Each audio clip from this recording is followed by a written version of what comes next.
Praise the lord. Hallelujah. ದೇವರ ನಾಮಕ್ಕೆ ಸ್ತೋತ್ರವಾಗಲಿ.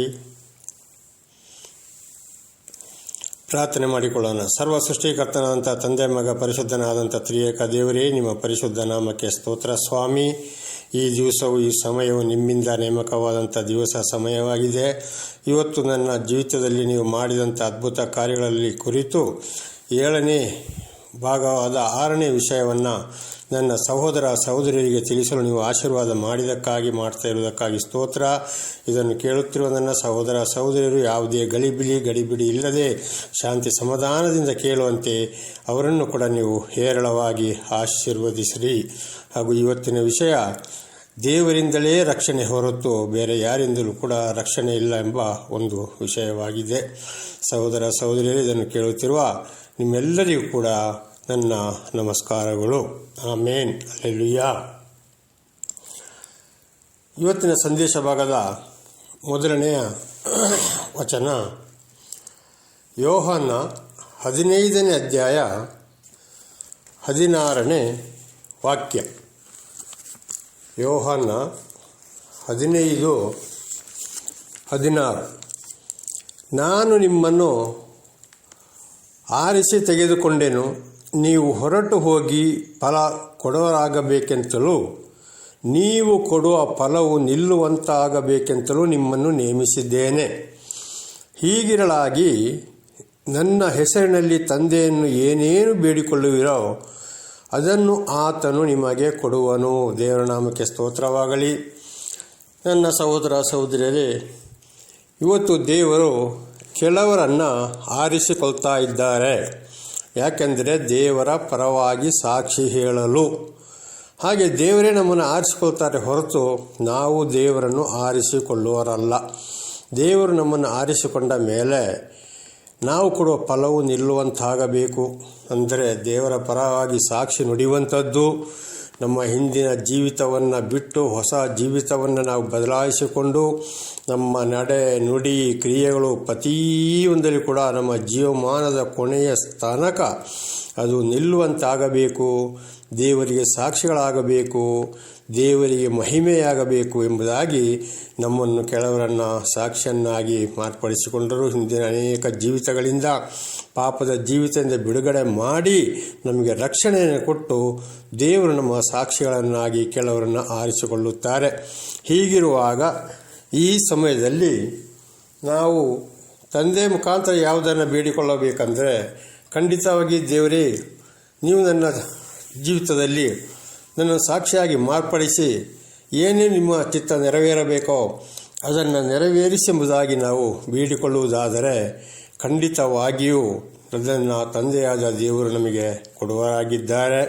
ಹೀಗಿರುವಾಗ ನಮಗೆ ರಕ್ಷಣೆ ದೇವರಿಂದಲೇ ಹೊರತು ಬೇರೆ ಯಾರಿಂದಲೂ ರಕ್ಷಣೆ ಇಲ್ಲ. ದೇವರ ನಾಮಕ್ಕೆ ಸ್ತೋತ್ರವಾಗಲಿ. ಹಲ್ಲೆಲೂಯಾ. ಆಮೇಲೆ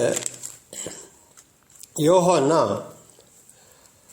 10ನೇ ಅಧ್ಯಾಯ 27-28. ನನ್ನ ಕುರಿಗಳು ನನ್ನ ಸ್ವರಕ್ಕೆ ಕಿವಿಗೊಡುತ್ತವೆ. ನನ್ನ ಕುರಿಗಳು ನನ್ನ ಸ್ವರಕ್ಕೆ ಕಿವಿಗೊಡುತ್ತವೆ. ನಾನು ಅವುಗಳನ್ನು ಬಲ್ಲೆನು, ಅವು ನನ್ನ ಹಿಂದೆ ಬರುತ್ತವೆ. ಆಮೇನ್. ಹಲ್ಲೆಲೂಯಾ. ಎಲ್ಲರೂ ದೇವರ ವಾಕ್ಯಕ್ಕೆ ಕಿವಿಕೊಡಲು ಸಾಧ್ಯವಿಲ್ಲ. ಈಗಾಗಲೇ ನಾವು ತಿಳಿದುಕೊಂಡಾಗೆ ದೇವರು ನಮ್ಮನ್ನು ಆರಿಸಿಕೊಂಡಿದ್ದರಿಂದ, ದೇವರೇ ನಮ್ಮನ್ನು ಆರಿಸಿಕೊಂಡಿದ್ದಾರೆ ಹೊರತು ನಾವು ದೇವರನ್ನು ಆರಿಸಿಕೊಳ್ಳಿಲ್ಲ. ಹೀಗಿರುವಾಗ ಯಾರು ತಂದೆಯಾದ ದೇವರ ಮಾತಿಗೆ, ಅಂದರೆ ಯೇಸು ಕ್ರಿಸ್ತನ ಮಾತಿಗೆ ಕಿವಿ ಕೊಡ್ತಾರೋ ಅವುಗಳನ್ನು ನಾನು ಬಲ್ಲೆನೆಂದ ದೇವರು ನಮ್ಮನ್ನು ಮೊದಲೇ ತಿಳಿದಿದ್ದಾರೆ. ಯಾರು ನನಗೆ ಬೇಕು, ಯಾರನ್ನು ಕರೆಯಬೇಕು, ಯಾರನ್ನು ನಾನು ನಡೆಸಬೇಕು, ಯಾರು ನನ್ನ ಮಾತನ್ನು ಕೇಳ್ತಾರೆ, ಯಾರು ನನ್ನ ಚಿತ್ತವನ್ನು ನೆರವೇರಿಸ್ತಾರೆ ಎಂಬುದಾಗಿ ದೇವರು, ಅಂಥವ್ರು ಮಾತ್ರ ದೇವರ ಮಾತಿಗೆ ಕಿವಿ ಕೊಡ್ತಾರೆ. ಅಂಥವ್ರು ಮಾತ್ರ ಸರಿಯಾದ ಸಾಕ್ಷಿಗಳಾಗಲು ಸಾಧ್ಯ. ಇಲ್ಲದ್ರೆ ಖಂಡಿತವಾಗಿಯೂ ಸಾಧ್ಯ ಇಲ್ಲ. ನಾನು ಅವುಗಳನ್ನು ಬಲ್ಲೆನು, ಅಂಥವರನ್ನು ಮಾತ್ರ ದೇವರು ಗೊತ್ತು ಮಾಡಿದ್ದಾರೆ. ಅಂಥವರನ್ನೇ ಅನೇಕ ಪಾಪಗಳಿಂದ ಬಿಡುಗಡೆ ಮಾಡಿ ದೇವರು ಇವತ್ತು ಅವರನ್ನು ಸಾಕ್ಷಿಯನ್ನಾಗಿ ಮಾಡಿದ್ದಾರೆ. ಇದು ಅವರ ಸಾಕ್ಷಿಯ ಮುಖಾಂತರ ಮಾತ್ರ ಇವರು ದೇವರಿಂದ ಆಯಲ್ಪಟ್ಟಿದ್ದಾರೋ ಇಲ್ಲವೋ, ದೇವರು ಇವರನ್ನು ಕರೆದಿದ್ದಾರೋ ಇಲ್ಲವೋ ಎಂದು ತಿಳಿದುಕೊಳ್ಳಲು ಸಾಧ್ಯ. ಅವು ನನ್ನ ಹಿಂದೆ ಬರುತ್ತವೆ. ಅಂಥ ಕುರಿಗಳು ಮಾತ್ರ ಈ ಲೋಕದ ವಿಷಯ, ಯಾವುದೇ ಹಣ, ಆಸೆ, ಆಸ್ತಿ ಪಾಸ್ತಿ, ಬೆಳ್ಳಿ ಬಂಗಾರ ಇಂಥವುಗಳಿಗೆ ಆಸೆ ಪಡದೆ, ಹಣಕ್ಕಾಗಿ ಆಸೆ ಪಡದೆ, ಹಣದ ಹಿಂದೆ ಓಡದೆ, ನಾನಾ ಥರ ಸುಳ್ಳು ಹೇಳಿ ಜನಗಳನ್ನು ವಂಚಿಸದೆ, ಇಂಥ ಕಷ್ಟ ಸಂಕಟ ದುಃಖ ಬಂದರೆ ದೇವರಿಂದ ಕರೆಯಲ್ಪಟ್ಟ ಸಾಕ್ಷಿಗಳು ಮಾತ್ರ ಕೊನೆಯ ತನಕ, ಅವರ ಜೀವಮಾನ ತನಕ ದೇವರ ಹಿಂದೆ ಹೋಗಲು ಸಾಧ್ಯ. ನಾನು ಅವುಗಳಿಗೆ ನಿತ್ಯ ಜೀವವನ್ನು ಕೊಡುತ್ತೇನೆ. ಅಂಥವರಿಗೆ ಮಾತ್ರ ನಿತ್ಯ ಜೀವ ಅಂದರೆ ಪರಲೋಕವನ್ನು ಸೂಚಿಸುವುದಾಗಿದೆ. ಅವು ಎಂದಿಗೂ ನಾಶವಾಗುವುದು ಇಲ್ಲ. ಇಲ್ಲಿ ಅವರು ಸತ್ತರೂ ಕೂಡ ನಾಡಿದ್ದು ದೇವರು ಪುನರುತ್ಥಾನಗೊಳಿಸುವ ದಿವಸ ಅವರನ್ನು ಕೂಡ ಪುನರುತ್ಥಾನಗೊಳಿಸುತ್ತಾರೆ. ನ್ಯಾಯ ತೀರ್ಪಿನ ದಿವಸ. ದೇವರ ನಾಮಕ್ಕೆ ಸ್ತೋತ್ರವಾಗಲಿ. ಅವುಗಳನ್ನು ಯಾರೂ ನನ್ನ ಕೈಯೊಳಗಿಂದ ಕಸಕೊಳ್ಳರು. ಯಾರೇ ಬಂದರೂ, ಯಾವ ಸುಳ್ಳು ಬೋಧಕರು, ಪ್ರವಾದಿಗಳು ಯಾರೇ ಬಂದರೂ, ಏನೇ ಆದರೂ ಕೂಡ ಖಂಡಿತವಾಗಿ ಯಾವುದೇ ಕಷ್ಟ ಸಂಕಟ ದುಃಖಗಳು ಬಂದರೂ, ಅವರ ಕುಟುಂಬದಲ್ಲಿಯೋ ಮನೆಯಲ್ಲಿಯೋ ನೆರೆಕರಳಿ ಏನೇ ವಿರೋಧಿಗಳು ಬಂದರೂ ಅವರು ದೇವರನ್ನು ಬಿಟ್ಟು ಹೋಗುವುದಿಲ್ಲ. ಆಮೇನ್, ಹಲ್ಲೆಲೂಯಾ. ದೇವರ ನಾಮಕ್ಕೆ ಸ್ತೋತ್ರವಾಗಲಿ. ಹಾಗೆ ಇದು ಕೂಡ ನಾವು ಒಂದು ದೇವರನ್ನು ಹಿಂಬಾಲಿಸಬೇಕಾದರೆ ದೇವರು ನಮ್ಮನ್ನು ಪಾಪಗಳಿಂದ ಬಿಡುಗಡೆ ಮಾಡಿ ನಮಗೆ ರಕ್ಷಣೆ ಕೊಟ್ಟು ನಮ್ಮನ್ನು ದೇವರು ಕರೆದಿದ್ದರಾಗಿದ್ದಾರೆ. ಅದು ಮೊದಲೇ ಆಯ್ಕೆಯಾಗಿದೆ. ಅಂಥವರಿಗೆ ಮಾತ್ರ ಸರಿಯಾದ ರಕ್ಷಣೆ ಬರುತ್ತದೆ. ಅಂಥವರು ಮಾತ್ರ ದೇವರ ಹಿಂದೆ ಓಡಲು ಸಾಧ್ಯ. ಇದು ಕೂಡ ದೇವರಿಂದಲೇ ನಮಗೆ ರಕ್ಷಣೆ ಹೊರತು ಬೇರೆ ಯಾರಿಂದಲೂ ರಕ್ಷಣೆ ಇಲ್ಲ. ದೇವರ ನಾಮಕ್ಕೆ ಸ್ತೋತ್ರವಾಗಲಿ. ಅಪೊಸ್ತಲರ ಕೃತ್ಯ 4ನೇ ಅಧ್ಯಾಯ 12ನೇ ವಚನವನ್ನು ಓದುವಾಗ, ಬರಬೇಕಾದ ರಕ್ಷಣೆಯು ಇನ್ನು ಯಾರಿಂದಲೂ ಸಿಕ್ಕುವುದಿಲ್ಲ. ಆ ಹೆಸರಿನಿಂದಲೇ ಹೊರತು ಆಕಾಶದ ಕೆಳಗೆ ಮನುಷ್ಯರೊಳಗೆ ಕೊಡಲ್ಪಟ್ಟಿರುವ ಬೇರೆ ಯಾವ ಹೆಸರಿನಿಂದಲೂ ನಮಗೆ ರಕ್ಷಣೆಯಾಗುವುದಿಲ್ಲ. ಹೌದು ನನ್ನ ಸಹೋದರ ಸಹೋದರಿಯರೇ, ಖಂಡಿತವಾಗಿ ನಮಗೆ ರಕ್ಷಣೆ ಬರಬೇಕಾದರೆ ನಾವು ಹಿಂದಿನ ಜೀವಿತದಲ್ಲಿ ನಾವು ಮರಣ ಹೊಂದಿ ಮಣ್ಣಿಗೆ ಮಣ್ಣಾಗಿ ಹೋಗುವಂಥವರನ್ನು ಆ ಯೇಸುವಿನ ನಾಮದಲ್ಲೇ ನಮಗೆ ರಕ್ಷಣೆ ಹೊರತು ಇನ್ನು ಯಾರಿಂದಲೂ ರಕ್ಷಣೆ ಇಲ್ಲ. ಹಲ್ಲೆಲೂಯಾ. ಮನುಷ್ಯರೊಳಗೆ ಕೊಡಲ್ಪಟ್ಟಿರುವ ಯಾವ ಹೆಸರಿನಿಂದಲೂ ನಮಗೆ ರಕ್ಷಣೆ ಆಗುವುದಿಲ್ಲ. ಯಾವ ಮನುಷ್ಯರಿಂದಲೂ, ಯಾವುದರಿಂದಲೂ, ಯಾವ ವಿದ್ಯೆಯಿಂದಲೂ ನಮಗೆ ರಕ್ಷಣೆ ಆಗುವುದಿಲ್ಲ. ದೇವರ ನಾಮಕ್ಕೆ ಸ್ತೋತ್ರವಾಗಲಿ. ನಮಗೆ ಬರಬೇಕಾದ ರಕ್ಷಣೆಯು ನಮ್ಮನ್ನು ಕಷ್ಟ ಸಂಕಟ ದುಃಖಗಳಿಂದ ಬಿಡುಗಡೆ ಮಾಡಿದಂಥ ಆ ಯೇಸುವಿನಿಂದಲೇ ಬಂದ ರಕ್ಷಣೆ. ನಾಮಕ್ಕೆ ಸ್ತೋತ್ರವಾಗಲಿ. ಹಾಗೆ ದೇವರು ನಮಗೆ ರಕ್ಷಣೆ ಕೊಟ್ಟಾಗ ನಾವು ತಿಳಿದುಕೊಂಡು ನಮ್ಮ ಮುಂದಿನ ಜೀವಿತವನ್ನು ಆ ಯೇಸುವಿನ ಮಾತಿನಂತೆ, ಅಂದರೆ ತಂದೆಯಾದ ದೇವರ ಮಾತಿನಂತೆ ನಾವು ಅದಕ್ಕೆ ವಿಧೇಯರಾಗಿ ಮುಂದೆ ಜೀವಿಸಲು ಕಲಿತಾಗ ಮಾತ್ರ ನಾವು ದೇವರಿಂದ ರಕ್ಷಣೆಯನ್ನು ಹೊಂದಿಕೊಳ್ಳಬಹುದು. ಇದು ಕೂಡ ದೇವರಿಂದಲೇ ಬಂದ ರಕ್ಷಣೆ ಹೊರತು ಇನ್ನು ಯಾರಿಂದಲೂ ನಮಗೆ ರಕ್ಷಣೆ ಸಿಗಲು ಸಾಧ್ಯವಿಲ್ಲ. ದೇವರ ನಾಮಕ್ಕೆ ಸ್ತೋತ್ರವಾಗಲಿ. ಹಲ್ಲೆಲೂಯಾ. ಮುಂದೆ ನಾವು ಓದುವಾಗ ಕೀರ್ತನೆ 91:1, ಪರಾತ್ಪರನ ಮೊರೆ ಹೊಕ್ಕಿರುವವನು ಸರ್ವಶಕ್ತನ ಆಶ್ರಯದಲ್ಲಿ ಸುರಕ್ಷಿತನಾಗಿರುವನು. ಆಮೇನ್, ಹಲ್ಲೆಲೂಯಾ. ಕೀರ್ತನೆಗಾರನಾದ ದಾವೀದನು ಹೇಳ್ತಾ ಇದ್ದಾನೆ, ಸರ್ವಶಕ್ತನಾದ ದೇವರ ಮೊರೆ ಹೊಕ್ಕಿರುವವನು ಸುರಕ್ಷಿತನಾಗಿರುವನು. ದೇವರ ನಾಮಕ್ಕೆ ಸ್ತೋತ್ರವಾಗಲಿ. ನಮ್ಮ ಹಿಂದಿನ ಜೀವಿತದಲ್ಲಿ ನಾನಾ ರೀತಿ ಕಷ್ಟ ಸಂಕಟ ದುಃಖಗಳು ಸಂಭವಿಸಿದಾಗ ದೇವರು ನಮ್ಮನ್ನು ಹುಡುಕಿಕೊಂಡು ಬಂದು ನಮಗೆ ದರ್ಶನವನ್ನು ಕೊಟ್ಟು ಅನೇಕ ಪಾಪಗಳಿಂದ ಬಿಡುಗಡೆ ಮಾಡಿ ನಮ್ಮನ್ನು ರಕ್ಷಿಸಿದಾಗ ಆವಾಗ ನಾವು ಆ ಸರ್ವಶಕ್ತನಾದ ದೇವರನ್ನು, ಅಂದರೆ ಸರ್ವ ಸೃಷ್ಟಿಕರ್ತನಾದ ದೇವರನ್ನು ತಿಳಿದುಕೊಂಡು ಮತ್ತೆ ಮುಂದಿನ ಜೀವಿತವನ್ನು ನಾವು ಆ ದೇವರೊಂದಿಗೆ ಮೊರೆ ಹೊಕ್ಕಿರುವುದಾದರೆ, ಆ ದೇವರೊಂದಿಗೆ ಜೀವಿಸುವುದಾದರೆ ಖಂಡಿತವಾಗಿಯೂ ನಮಗೆ ಸುರಕ್ಷಿತನಾಗಲು ಇರಲು ಸಾಧ್ಯ.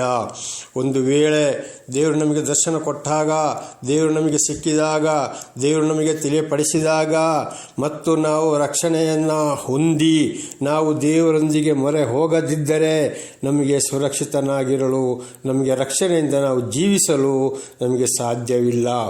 ಅದುವೇ ಹೇಳಿದ ಹೇಳಿದಂಥ ಮಾತು, ಪರಾತ್ಪರನ ಮೊರೆ ಹೊಕ್ಕಿರುವವನು ಸರ್ವಶಕ್ತನ ಆಶ್ರಯದಲ್ಲಿ ಸುರಕ್ಷಿತನಾಗಿರುವನು. ದೇವನಾಮಕ್ಕೆ ಸ್ತೋತ್ರವಾಗಲಿ.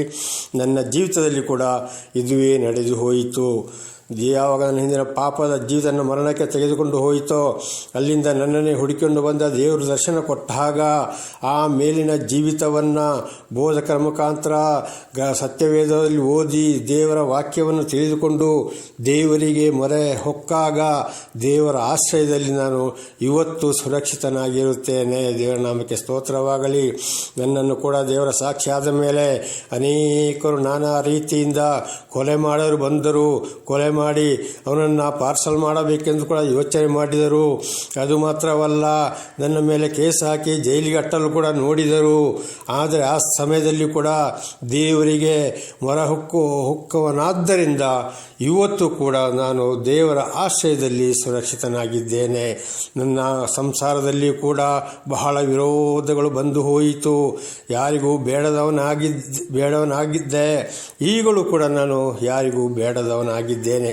ಆದರೆ ಸರ್ವಶಕ್ತನಾದ ದೇವರ ಮೊರೆ ಹೊಕ್ಕಿದ್ದರಿಂದ ಇವತ್ತು ಯಾರೇ ವಿರೋಧಿಗಳು ಬಂದರೂ, ಯಾರೇ ನನ್ನನ್ನು ಬಿಟ್ಟು ಹಾಕಿದರೂ, ಯಾರಿಗೂ ಬೇಡದವನಾದರೂ, ಎಲ್ಲರಿಗೂ ಒಂದು ಕಸವಾದರೂ ಕೂಡ ಇವತ್ತು ನಾನು ದೇವರ ಆಶ್ರಯದಲ್ಲಿ ಸುರಕ್ಷಿತನಾಗಿದ್ದೇನೆ. ದೇವರ ನಾಮಕ್ಕೆ ಸ್ತೋತ್ರವಾಗಲಿ. ಅದೇ ಪ್ರಕಾರದಲ್ಲಿ 4ನೇ ವಚನವನ್ನು ನೋಡಿಕೊಳ್ಳುವಾಗ, ಆತನು ನಿನ್ನನ್ನು ತನ್ನ ರೆಕ್ಕೆಗಳಿಂದ ಒದಗಿಸುವನು, ಆತನ ಪಕ್ಕೆಗಳ ಮರೆಯನ್ನು ಆಶ್ರಯಿಸಿಕೊಳ್ಳುವಿ, ಆತನ ಸತ್ಯತೆಯೇ ನಿನಗೆ ಖೇಡ್ಯವೂ ಗುರಾಣಿಯೂ ಆಗಿದೆ. ಆತನು ನಿನ್ನನ್ನು ತನ್ನ ರೆಕ್ಕೆಗಳಿಂದ ಒದಗಿಸುವನು. ಸಹೋದರ ಸಹೋದರಿಯರು, ಇವತ್ತೊಂದು ಕೋಳಿ ಮೊಟ್ಟೆ ಇಟ್ಟು ಮರಿ ಮಾಡ್ತದೆ. ಅದನ್ನು ಹದ್ದುಗಳು ಅದನ್ನು ನಾಶ ಮಾಡಲು ಪ್ರಯತ್ನ ಪಟ್ಟಾಗ ಆ ಮರಿಗಳನ್ನು ರೆಕ್ಕೆಗಳ ಅಡಿಯಲ್ಲಿ ಮರೆ ಮಾಡಿಕೊಂಡು ಮರಿಗಳನ್ನು ರಕ್ಷಿಸಲು ಅದು ಪ್ರಯತ್ನ ಮಾಡುತ್ತದೆ. ಅದೇ ರೀತಿಯಲ್ಲಿ ಇವತ್ತು ನನ್ನನ್ನು ಈ ವಿರೋಧಿಗಳ ಕೈಯಿಂದ ದೇವರು ನನ್ನನ್ನು ಏನು ಮಾಡಿದ್ದಾರೆ, ಇವತ್ತು ರೆಕ್ಕೆಗಳಿಂದ ಒದಗಿಸಿಕೊಂಡಂದರೆ ವಿರೋಧಿಗಳಿಂದ ನನಗೆ ರಕ್ಷಣೆಯನ್ನು ಕೊಟ್ಟಿದ್ದಾರೆ. ಆತನ ಪಕ್ಕಗಳ ಮರೆಯನ್ನು ಆಶ್ರಯಿಸಿಕೊಳ್ಳುವಿ. ದೇವರ ನಾಮಕ್ಕೆ ಸ್ತೋತ್ರವಾಗಲಿ. ಆ ದೇವರ ಆಶೀರ್ವಾದವನ್ನು ಪಡೆದುಕೊಳ್ಳಲು, ದೇವರ ಆಶ್ರಯದಲ್ಲಿ ಸುರಕ್ಷಿತನಾಗಿರುವಂತೆ ದೇವರೇ ನನ್ನನ್ನು ದೇವರ ಬಳಿಗೆ ನಡೆಸಿದ್ದಾರೆ. ಈಗ ಆತನ ಸತ್ಯತೆ ನಿನಗೆ ಖೇಡ್ಯವೂ ಗುರಾಣಿಯೂ ಆಗಿದೆ. ಆ ದೇವರ ಸತ್ಯವೇ ಇವತ್ತು ನನಗೆ ಗುರಾಣಿಯೂ ಆಗಿದೆ. ಯಾರಿಂದಲೂ ಏನು ಮಾಡಲು ನನ್ನನ್ನು ಸಾಧ್ಯವಿಲ್ಲ. ದೇವರ ನಾಮಕ್ಕೆ ಸ್ತೋತ್ರವಾಗಲಿ. ಇವತ್ತು ದೇವರ ಮೊರೆಯಲ್ಲಿ ಆಶ್ರಯಿಸಿಕೊಳ್ತಾ ಇದ್ದೇನೆ. ಕೋಳಿಗಳು ತನ್ನ ಮರಿಗಳನ್ನು ರಕ್ಷಿಸಿದಾಗೆ ನನ್ನನ್ನು ರಕ್ಷಿಸುವನಾಗಿದ್ದೇನೆ. ಇವತ್ತು ನನಗೆ ಖೇಡ್ಯವೂ ಗುರಾಣಿಯೂ ಆಗಿದೆ. ದೇವರ ನಮಗೆ ಸ್ತೋತ್ರವಾಗಲಿ. ಇವತ್ತು ಯಾರೂ ನನ್ನನ್ನು ಏನು ಮಾಡೋಕ್ಕೂ ಆಗೋದಿಲ್ಲ. ಆ ಮಟ್ಟದಲ್ಲಿ ಇವತ್ತು ದೇವರು ನನ್ನನ್ನು ವಿರೋಧಿಗಳ ಕೈಯಿಂದಲೂ ಕೂಡ ರಕ್ಷಿಸುತ್ತಲೇ ಇದ್ದಾರೆ. ಇದು ಕಾರಣ, ಪರಾತ್ಪರನ ಮೊರೆ ಹೊಕ್ಕಿರುವವನು ಸರ್ವಶಕ್ತನ ಆಶ್ರಯದಲ್ಲಿ ಸುರಕ್ಷಿತನಾಗಿರುವನು. ದೇವರ ನಾಮಕ್ಕೆ ಸ್ತೋತ್ರವಾಗಲಿ. ಪಾಪಿಯಾದ ನನ್ನನ್ನು ಮಣ್ಣಿಗೆ ಮಣ್ಣಾಗಿ ಧೂಳಿಗೆ ಧೂಳಾಗಿ ಹೋಗುವಂಥ ನನ್ನನ್ನು ಇವತ್ತು ನಿಲ್ಲಿಸಿ ದೇವರ ಮೊರೆ ಹೋಗುವಾಗೆ ನನ್ನನ್ನು ದೇವರೇ ಹುಡುಕಿಕೊಂಡು ಬಂದಿದ್ದಾರೆ. ದೇವರೇ ನನ್ನನ್ನು ಕರೆದಿದ್ದಾರೆ. ಹಾಗಿರುವಾಗ ನಾನು ಇವತ್ತು ದೇವರ ಆಶ್ರಯದಲ್ಲಿ ಸುರಕ್ಷಿತನಾಗಿದ್ದೇನೆ. ಇದಕ್ಕೆ ಕಾರಣ ದೇವರೇ, ದೇವರೊಂದು ಪ್ರೀತಿಯೇ, ದೇವರ ಒಂದು ರಕ್ಷಣೆಯೇ ಆಗಿದೆ. ದೇವರ ನಾಮಕ್ಕೆ ಸ್ತೋತ್ರವಾಗಲಿ.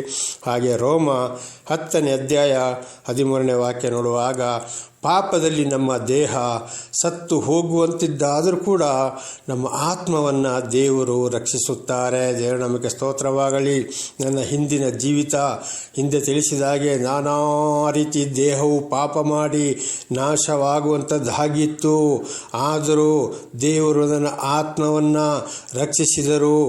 ಆ ಆತ್ಮವನ್ನು ರಕ್ಷಿಸಿದ್ದರಿಂದ ಇವತ್ತು ಶರೀರ ಆತ್ಮವು ಈ ಭೂಲೋಕದಲ್ಲಿ ಜೀವಿಸಿ ದೇವರ ಪರವಾಗಿ ಸಾಕ್ಷಿ ಹೇಳುವಂತೆಯೂ ವಚನಗಳನ್ನು ಬೋಧನೆ ಮಾಡುವಂತೆಯೂ ಆಶೀರ್ವದಿಸಕ್ಕಾಗಿ ದೇವರಿಗೆ ಸ್ತೋತ್ರ. ಕಾರಣ ದೇವರ ಒಂದು ಕರುಣೆ, ದೇವರಿಂದಲೇ ರಕ್ಷಣೆ, ದೇವರ ಒಂದು ಪ್ರೀತಿಯೇ. ದೇವರ ನಾಮಕ್ಕೆ ಸ್ತೋತ್ರವಾಗಲಿ. ಹಲ್ಲೆಲೂಯಾ. ಹಾಗೆ ಈ ಇವತ್ತಿನ ಈ ಒಂದು ತರಗತಿಯನ್ನು ನಾವು ತಿಳಿದುಕೊಳ್ಳುವಾಗ ನಮಗೆ ದೇವರಿಂದಲೇ ರಕ್ಷಣೆ ಹೊರತು ಇನ್ಯಾರಿಂದಲೂ ರಕ್ಷಣೆ ಇಲ್ಲ. ಪ್ರಿಯರೇ, ದೇವರು ನಮಗೆ ಸ್ತೋತ್ರವಾಗಲಿ. ಹಾಗೆ ನಮ್ಮ ಮುಂದಿನ ಜೀವಿತ ಕೂಡ ದೇವರು ನಮಗೆ ದರ್ಶನ ಕೊಟ್ಟ ಮೇಲೆ, ದೇವರು ನಮಗೆ ಸಿಕ್ಕಿದ ಮೇಲೆ ನಾವು ದೇವರಿಗೇ ಮೊರೆ ಹೋಗಬೇಕು ಹೊರತು ಇನ್ನು ಯಾರಿಗೂ ಮೊರೆ ಹೋಗಲು ಸಾಧ್ಯವಿಲ್ಲ. ಹಾಗೆ ಕೀರ್ತನೆ 91:1 ಮತ್ತು 4ನೇ ವಚನದ ಪ್ರಕಾರ ಖಂಡಿತವಾಗಿಯೂ ದೇವರು ನಮ್ಮನ್ನು ರಕ್ಷಿಸುವವರಾಗಿದ್ದಾರೆ, ಪ್ರಾಣಾಪಾಯದಿಂದ ಬಿಡುಗಡೆ ಮಾಡುವವರು ಆಗಿದ್ದಾರೆ. ದೇವರು ನಾಮಕ್ಕೆ ಸ್ತೋತ್ರವಾಗಲಿ. ಹಾಗೆ ನಮ್ಮನ್ನು ಸಾಕ್ಷಿಯನ್ನಾಗಿ ಕೂಡ ಮಾರ್ಪಡಿಸುತ್ತಾರೆ. ಇದೆಲ್ಲವೂ ನನ್ನ ಜೀವಿತದಲ್ಲಿ ನಡೆದು ಹೋಯಿತು. ಇಲ್ಲಿವರೆಗೆ ನನಗೆ ರಕ್ಷಣೆ ಕೊಟ್ಟಂಥ, ಇನ್ನು ಮುಂದೆ ಕೊಡುವಂಥ ದೇವರಿಗೂ ಸ್ತೋತ್ರ. ಹಾಗೆ ಇಲ್ಲಿವರೆಗೆ ರಕ್ಷಿಸಿದಂಥ ದೇವರಿಗೂ ಕೂಡ ಸ್ತೋತ್ರ. ಇದೆಲ್ಲವಾಗಿದ್ದು ದೇವರಿಂದಲೇ ಹೊರತು ಇನ್ನು ಯಾವುದೇ ವಿಗ್ರಹಾರಾಧನೆ, ಮಾಟ, ಮಾಯ, ಮಂತ್ರ, ಮದ್ಯಪಾನ, ಮನುಷ್ಯರಿಂದ, ಪೂಜೆ ಪುರಸ್ಕಾರಗಳಿಂದ ಅಲ್ಲ. ಸರ್ವ ಸೃಷ್ಟಿಕರ್ತನಾದಂಥ, ಆತ್ಮ ಸ್ವರೂಪನಾದಂಥ, ಮಾರ್ಗವು ಸತ್ಯವೂ ಜೀವವೂ ಆದಂಥ, ಪ್ರಾರಂಭವೂ ಸಮಾಪ್ತಿಯೂ ಆದಂಥ ಆ ತಂದೆಯಾದ ದೇವರಿಂದಲೂ ಮಗನಾದ ದೇವರಿಂದಲೂ ಪರಿಶುದ್ಧಾತ್ಮನಿಂದಲೂ ನಮಗೆ ರಕ್ಷಣೆ ಹೊರತು ಇನ್ನು ಯಾರಿಂದಲೂ ರಕ್ಷಣೆ ಇಲ್ಲ. ಪ್ರಾರ್ಥನೆ ಮಾಡಿಕೊಳ್ಳೋಣ. ಸರ್ವ ಸೃಷ್ಟಿಕರ್ತನಾದಂಥ ತಂದೆ, ಮಗ, ಪರಿಶುದ್ಧನಾದಂಥ ತ್ರಿಯೇಕ ದೇವರೇ, ನಿಮ್ಮ ಪರಿಶುದ್ಧ ನಾಮಕ್ಕೆ ಸ್ತೋತ್ರ ಸ್ವಾಮಿ. ಇವತ್ತು ನನ್ನ ಜೀವಿತದಲ್ಲಿ ನೀವು ಮಾಡಿದಂಥ ಅದ್ಭುತಗಳ ಕುರಿತು 7ನೇ ಭಾಗವಾದ ಹಾಗೂ 6ನೇ ವಿಷಯ, ಅಂದರೆ ಕೊನೆಯ ವಿಷಯವನ್ನು ನನ್ನ ಸಹೋದರ ಸಹೋದರಿಯರಿಗೆ ತಿಳಿಸಲು ನೀವು ಆಶೀರ್ವಾದ ಮಾಡಿದ್ದೀರಿ. ಅದಕ್ಕಾಗಿ ನಿಮಗೆ ಸ್ತೋತ್ರ. ಕೇಳಿದಂಥ ನನ್ನ ಸಹೋದರ ಸಹೋದರಿ ಎಲ್ಲವರನ್ನು ಕೂಡ ಹೇರಳವಾಗಿ ಆಶೀರ್ವದಿಸಿರಿ. ಅವರಿಗೆ ಬೇಕಾದ ಶಾಂತಿ, ಸಮಾಧಾನ, ಆರೋಗ್ಯವನ್ನು ಕೊಟ್ಟು ಅವರನ್ನು ಕೂಡ ಹೇರಳವಾಗಿ ಆಶೀರ್ವದಿಸಿರಿ. ನಿಮ್ಮ ಕರುಣೆ, ಪ್ರೀತಿ ಯಾವಾಗಲೂ ಅವರೊಂದಿಗೆ ಇರಲಿ. ಯೇಸುವಿನ ನಾಮದಲ್ಲಿ ತಂದೆ, ಆಮೇನ್, ಆಮೇನ್, ಆಮೇನ್. ಸಹೋದರ ಸಹೋದರಿಯರೇ, ನಿಮ್ಮೆಲ್ಲರಿಗೂ ಕೂಡ ನನ್ನ ಧನ್ಯವಾದಗಳು.